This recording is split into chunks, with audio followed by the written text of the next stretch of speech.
అందరికీ నమస్తే. Welcome back to my channel V for vocabulary in Telugu. మనం ఈరోజు ఒక కొత్త ఇంట్రెస్టింగ్ టాపిక్ నేర్చుకోబోయే ముందు నిన్నటి వీడియోలో నేను మీకు ఇచ్చినటువంటి ఛాలెంజ్కి ఫుల్ ఫ్లెడ్జ్డ్గా ఆన్సర్ నేర్చుకుందాం. నేను మీకు ఇచ్చిన వర్డ్ వచ్చేసరికి డెస్టినీ. డెస్టినీ డెస్టినీ అనే పదం మనం ఎక్కువగా వింటూనే ఉంటాం, వాడుతూనే ఉంటాం. అసలు డెస్టినీ అంటే విధి లేదా గతి, ఇంకా చెప్పాలి అంటే అదృష్టం అంటూ ఉంటారు కదా. అసలు డెస్టినీ అనేది భవిష్యత్తు ముందే నిర్ణయించబడింది అనే నమ్మే ఒక భావం అండి. సో మన వాడుక భాషలో ఎక్కువ మంది మన పెద్దవాళ్ళు కానీ ఏమని వాడుతూ ఉంటారు, ప్రారబ్ధం, తలరాత అంటూ ఉంటారు కదా. దాన్ని మనం ఇంగ్లీష్లో ఏమని చెప్పాలి, డెస్టినీ అని చెప్పచ్చు. సో అర్థమైంది కదా డెస్టినీ అంటే ఏంటి అనేది. మీరు ఎలా పలకాలి అనేది కూడా ఈ వర్డ్ కిందే తెలుగులో ఇచ్చాను చూడండి. డెస్టినీ అనేది ఒక నౌన్ అండి, గుర్తుపెట్టుకోండి. మనం డెస్టినీ ప్లేస్లో జనరల్గా బేసిక్గా ఏం వాడుతూ ఉంటాం, సహజంగా ఎక్కువగా వాడేది fate.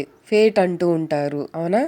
So fate, divine decree, fortune అని వాడుతూ ఉంటామన్నమాట జనరల్గా. సో అడ్వాన్స్డ్ లెవెల్లో మనం డెస్టినీ అని వాడతాము, గుర్తుపెట్టుకోండి. సో ఈ పదాన్ని మనం సింపుల్గా ఈజీగా పలకడం కోసం మీకు ఇక్కడ బాక్స్లో ఇచ్చింది చంకు మెథడ్ అండి. అంటే ఎంతటి కష్టమైన పదాన్నైనా ముక్కలుగా విడతీసి పలకడాన్ని ఈజీ చేయడం కోసం పెట్టిన ఒక easy method. At the same time మనం స్పెల్లింగ్ అనేది కూడా తప్పు పోకుండా రాయడానికి ఈ చంకు మెథడ్ అనేది చాలా పవర్ఫుల్ మెథడ్ అండి. సో గుర్తుపెట్టుకోండి. సో నాతో పాటు కలిపి పలకండి.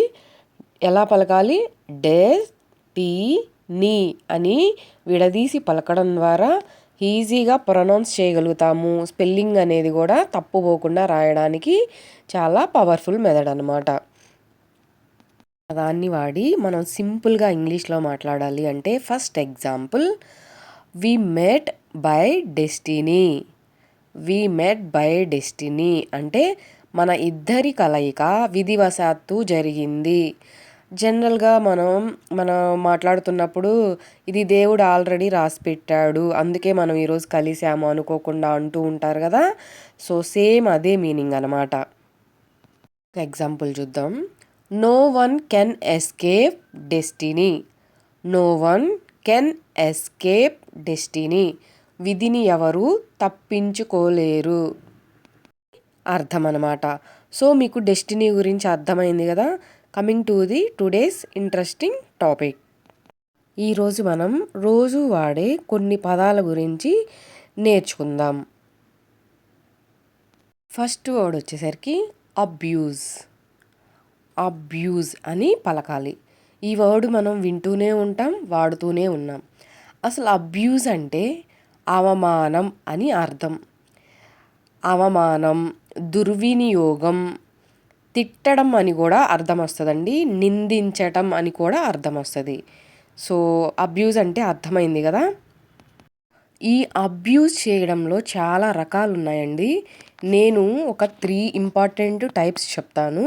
ఒకటి ఫిజికల్ అబ్యూజ్ అంటే శారీరక దుర్వినియోగం. 2 వెర్బల్ అబ్యూజ్ అంటే మీకు ఆల్రెడీ చెప్పాను కదా, మాటలతో అవమానించడం, ఎదుటి వారిని కించపరిచేలా మాట్లాడడం, ఓకేనా. 3 చైల్డ్ అబ్యూజ్ బాలల దుర్వినియోగం. మన మన గవర్నమెంట్ రూల్ ప్రకారం పిల్లల్ని పనిలో యూజ్ చేసుకోకూడదు, అవునా. సో ఇది కూడా చైల్డ్ అబ్యూజ్ కిందనే వస్తుందండి. సో గుర్తుపెట్టుకోండి. అసలు అబ్యూజ్ అంటే ఇది ఒక పని కాబట్టి వెర్బ్ కింద కన్సిడర్ చేస్తాము మనము. సో దీన్ని మనం ఎలా పలకాలి, అబ్యూజ్ అని పలకాలి. మనం జనరల్గా అబ్యూజ్ ప్లేస్లో బేసిక్గా misuse, misapply, mishandle, exploit, take advantage of అని వాడుతూ ఉంటారు. సో వీటన్నిటి బదులు మనం అడ్వాన్స్డ్ లెవెల్లో ఏం వాడచ్చు, అబ్యూజ్ అని వాడచ్చండి, గుర్తుపెట్టుకోండి. సో మనం దీన్ని చంకు మెదడు ద్వారా అబ్యూజ్ అని విడదీసి పలకడం ద్వారా ఈజీగా పలకగలుగుతాము, స్పెల్లింగ్ కూడా తప్పుపోకుండా రాయగలుగుతాము, గుర్తుపెట్టుకోండి. సో ఈ పదాన్ని వాడి మనం సింపుల్గా ఇంగ్లీష్లో మాట్లాడాలి అంటే, first example, students should not abuse teachers. విద్యార్థులు గురువులను అవమానించకూడదు అని అర్థం అన్నమాట. ఇంకొక example, he was arrested for abusing his wife. He was arrested for abusing his wife అంటే తన భార్యను అవమానించినందుకు తనను అరెస్ట్ చేశారు అని అర్థం అన్నమాట. సో అర్థమైంది కదా. Coming to the next word, identity. ఎలా పలకాలి, ఐడెంటిటీ అని పలకాలి. ఆ వర్డ్ కిందే తెలుగులో ఇచ్చాను, చెక్ చేయండి.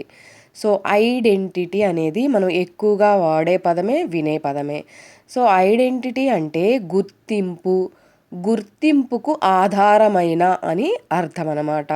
అంటే ఒక మనిషి పలానా ఇలా ఉంటాడు అనే ఒక గుర్తింపు. సో అర్థమైంది కదా. ఐడెంటిటీ అనేది ఒక నౌన్ అండి, గుర్తుపెట్టుకోండి. సో మనం ఈ ఐడెంటిటీని చాలా రకాలుగా వాడుతూ ఉంటారు. ఎలా, identity card, identity proof, culture identity అంటూ ఉంటారు. అంటే ఐడెంటిటీ కార్డ్ అంటే మనకు తెలుసు, గుర్తింపు కార్డు. ఐడెంటిటీ ప్రూఫ్ అంటే గుర్తింపు రుజువు, అంటే అసలు మనం ఉన్నామా, పలానా వ్యక్తి అనేవాళ్ళు ఎక్కడ ఉన్నారు, ఇవన్నీ అనమాట. కల్చరల్ ఐడెంటిటీ అంటే మన సాంస్కృతిక స్వరూపం, అంటే అసలు ఏంటి, మనం ఇండియన్స్ కదా, సో మన ఐడెంటిటీ ఇండియా, ఓకేనా. సో అలా అనమాట. సో అర్థమైంది కదా ఐడెంటిటీని మనం ఎన్ని రకాలుగా వాడతాము అనేది.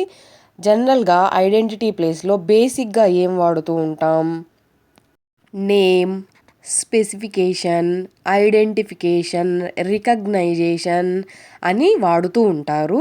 అదే మనం అడ్వాన్స్డ్ లెవెల్లో ఐడెంటిటీ అని వాడచ్చు.